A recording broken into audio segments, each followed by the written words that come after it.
고구마가 치명적일 수도 있는데요. 신장이 안 좋은 경우 이 고구마가 치명적일 수도 있다는 겁니다. 고구마 많이 먹으면 혈당이 정말 팍팍 올라가시는 분들 많이 봤어요. 당뇨 환자가 고구마를 먹는 방법에 대해서는요, 이 뒤에서 한꺼번에 자세히 설명을 드리겠습니다. 하루 옥살레이트 섭취량을 40에서 50mg으로 제한하라고 하는데요.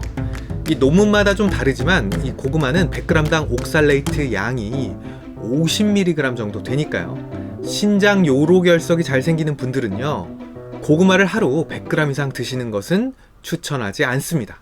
그런데 제가 앞서 이 고구마가 그렇게 옥살레이트가 아주 많은 편은 아니라고 말씀드렸죠. 그렇다면 결석이 생기지 않기 위해서 이 고구마나 옥살레이트가 아주 많은 식품들을 먹는 경우에는 어떻게 해야 할까요? 여기에도 또 다 대비책이 있습니다. 답은 바로 칼슘 섭취를 늘린다 입니다. 아니, 이 결석이 칼슘으로 이루어졌는데 이 칼슘 많이 먹으면 결석 더 생기는 거 아닌가요? 라고 깜짝 놀라시는 소리가 여기까지 들리는데요. 사실 예전에는 이 요로결석이 많이 생기는 분들에게 칼슘 섭취를 제한하라고 하는 그런 권고들을 많이 했습니다.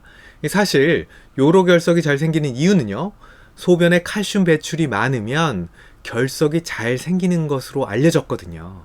그러니까 차라리 칼슘 섭취를 확 줄여버리면 이 소변으로 칼슘이 덜 나갈 것 아니냐, 그러면 결석도 덜 생길 것이 아니냐라는 생각을 바탕으로 그렇게 권고한 게 맞습니다. 그런데 반전은요, 1990년대 연구에서 일어나기 시작했습니다. 약 4만 5천 명을 대상으로 한 관찰 연구에서 이 도리어 칼슘을 적게 먹었더니 결석이 51%나 더 잘 생기더라는 연구 결과가 발표된 것이죠. 아니, 이게 대체 어떻게 된 일일까요? 칼슘을 더 먹었더니 칼슘 결석이 덜 생겼다? 그 후에 그래서 많은 연구들이 있었는데 이게 점점 더 분명해졌어요. 음식에서 칼슘 섭취가 많은 사람일수록 결석이 덜 생기더라는 것입니다. 그런데 여기서 잠깐 주의할 게 있습니다. 보충제를 통해서 칼슘 섭취를 늘리는 것에서는요, 오히려 결석이 더 잘 생길 수도 있다라는 연구 결과들도 있고요. 칼슘을 음식으로 섭취할 때, 즉 칼슘이 풍부한 음식을 더 많이 먹었을 때 결석이 덜 생기더라는 것입니다. 그러니까 이 칼슘 보충제보다는요, 음식에서 칼슘을 섭취하는 것이 더 나은 선택일 수가 있는 것입니다. 그렇다면 왜 이런 일이 발생했을까요?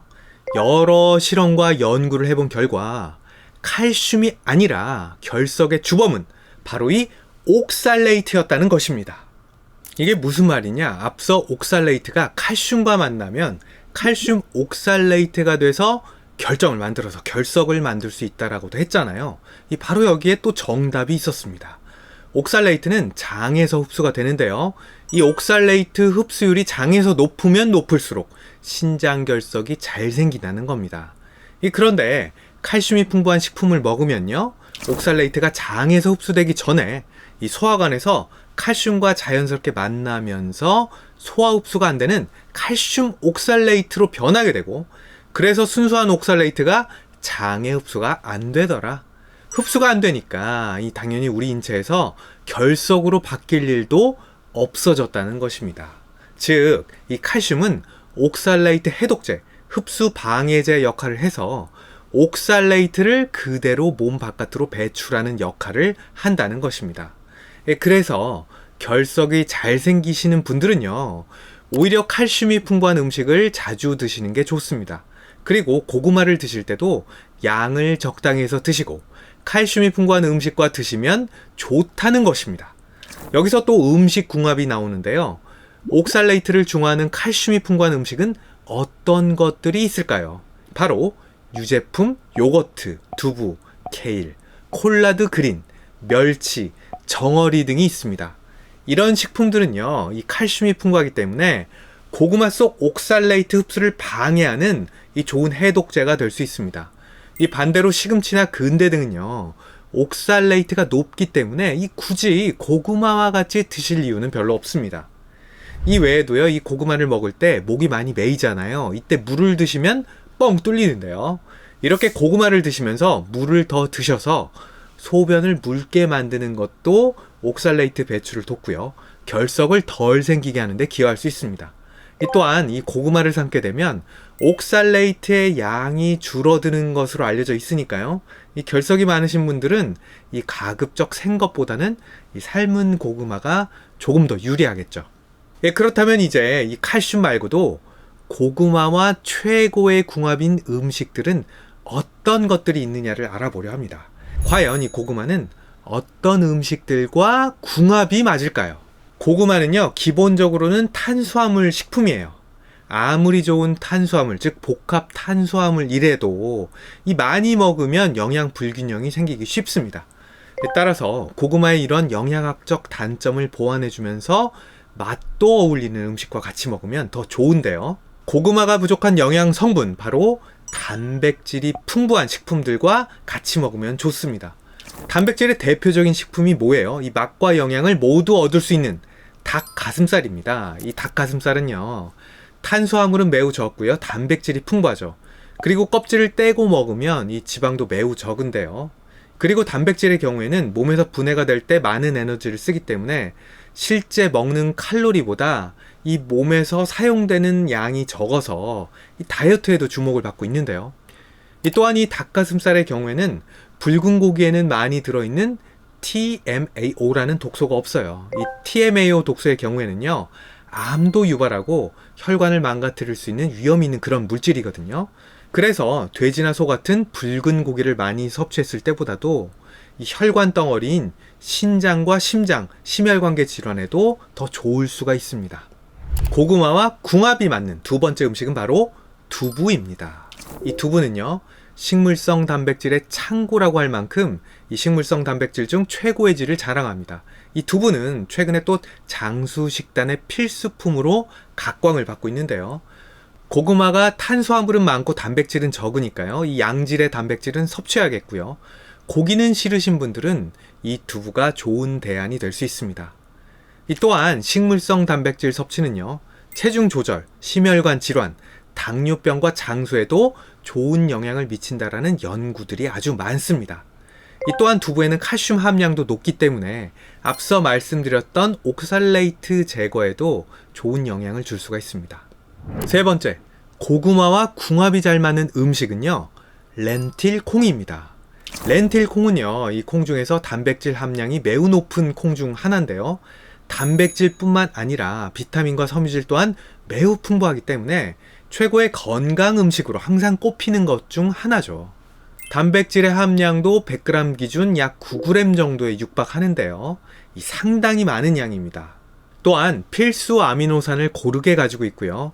식이섬유도요, 100g 기준으로 약 10에서 15g이나 되기 때문에 포만감을 굉장히 쉽게 주고 또 혈당 스파이크를 방지할 수가 있어요.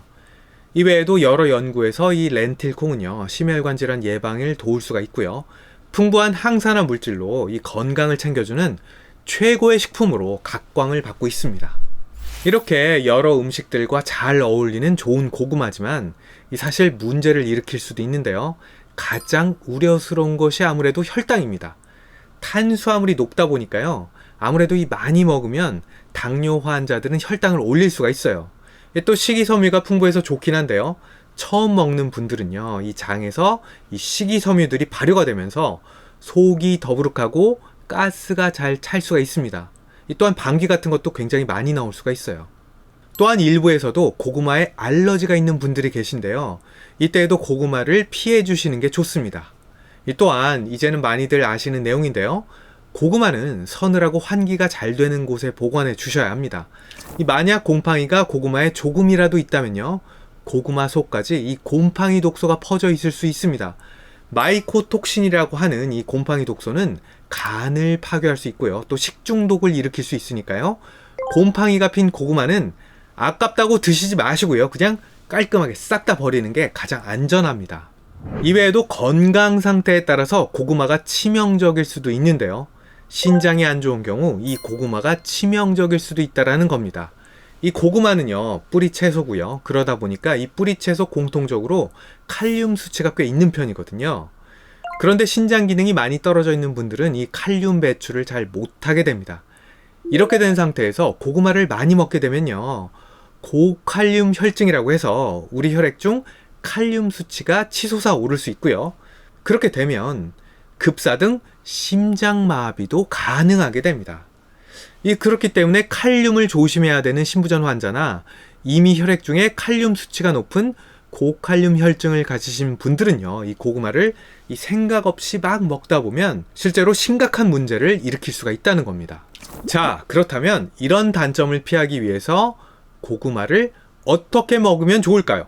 첫 번째, 고구마를 드실 때는 다른 탄수화물을 줄이셔야 합니다. 이 밥이나 빵과 같은 탄수화물이 높은 식품을 드시면서 고구마를 추가로 드시면은 당연히 혈당이 올라갈 수밖에 없고요. 건강에 나쁜 영향을 줄 수가 있습니다. 그러니까 고구마를 드실 때는요, 그만큼 밥량이나 빵량을 줄이시는 게 좋습니다. 그래서 고구마를 드실 때는요, 중간 사이즈 고구마 1개 정도가 적당하다라고 얘기를 많이 하는데요. 이 정도가 고구마 한 100g 정도인데요. 이 옥살레이트를 고려하더라도 하루 섭취량에 딱 맞는 정도겠죠. 두 번째, 너무 굽거나 튀기면요, 고구마가 가지고 있는 혈당 지수, 즉 GI 지수가 확 올라갈 수가 있다는 겁니다. 음식의 혈당 지수 GI는요, 사람마다, 시간마다, 음식의 온도마다, 음식의 조리법에 따라서 큰 차이가 생깁니다. 통상적으로는요, 이 굽거나 튀긴 것과 같이 고열로 가열할수록 음식에서 더 많은 당이 빠져서 우리 몸에 흡수가 될 수 있습니다. 따라서 되도록 삶은 고구마를 드시는 게 유리하겠죠. 그런데 여기서 꼭 주의하셔야 할 부분이 있는데요. 혈당 지수, GI는요, 이 사람들을 대상으로 한 평균치를 가지고 이야기하는 겁니다. 그런데 이 평균치는요, 한 명 한 명의 개인에게는 맞지 않을 수가 있어요. 아니, 우리 반 반평균이 80점이라고 합시다. 그런데 나는 60점 맞을 수 있는 거고, 또 90점도 맞을 수가 있는 거고, 100점도 맞을 수가 있는 거죠. 그러니까 비록 이 삶은 고구마가 혈당 지수가 상대적으로 낮지만요, 내가 먹을 때 혈당이 팍팍 올라간다 하시면요, 고구마가 맞지 않는 것일 수도 있어요.